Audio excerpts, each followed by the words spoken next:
Sweet potato curry కోసం ముందుగా కడాయి పెట్టి ఆయిల్ వేసి ఉల్లిగడ్డ పచ్చిమిర్చి వేసి అల్లం వెల్లుల్లి వేసి పేస్ట్ వేసి కలపాలి.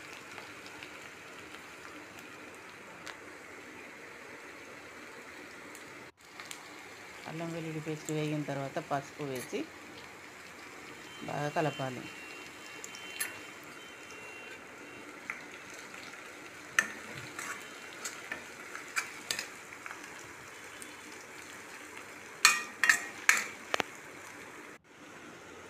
ఇప్పుడు ముందుగా చెక్కు తీసి పెట్టుకున్న స్వీట్ పొటాటో కందగడ్డ ముక్కలను వేయాలి.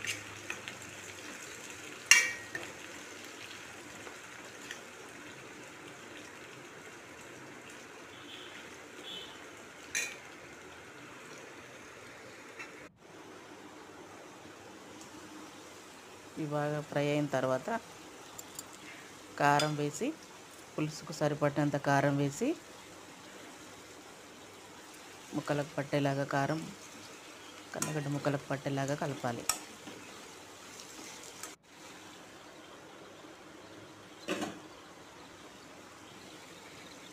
ఇప్పుడు ముందుగా రెడీ చేసి పెట్టుకున్న చింతపండు పులుసు వేయాలి.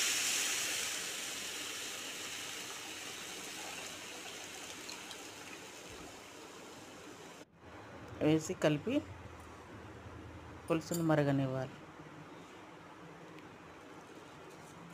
ఇప్పుడు సరిపడంత ఉప్పు వేసి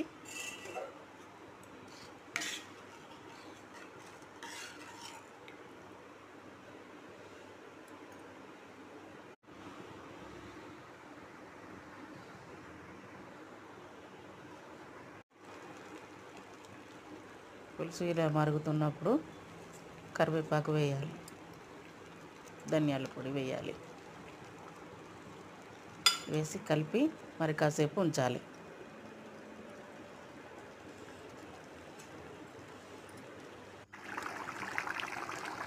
పులుసు రెడీ అయిందండి. సిమ్లో కాసేపు ఉంచి దగ్గర పడే వరకు ఉంచి స్టవ్ ఆఫ్ చేయాలి.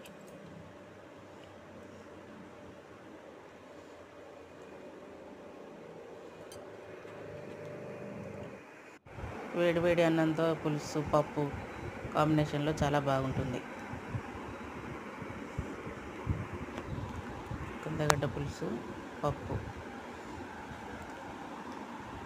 ఇలా చిక్కగా అవ్వాలి పులుసు.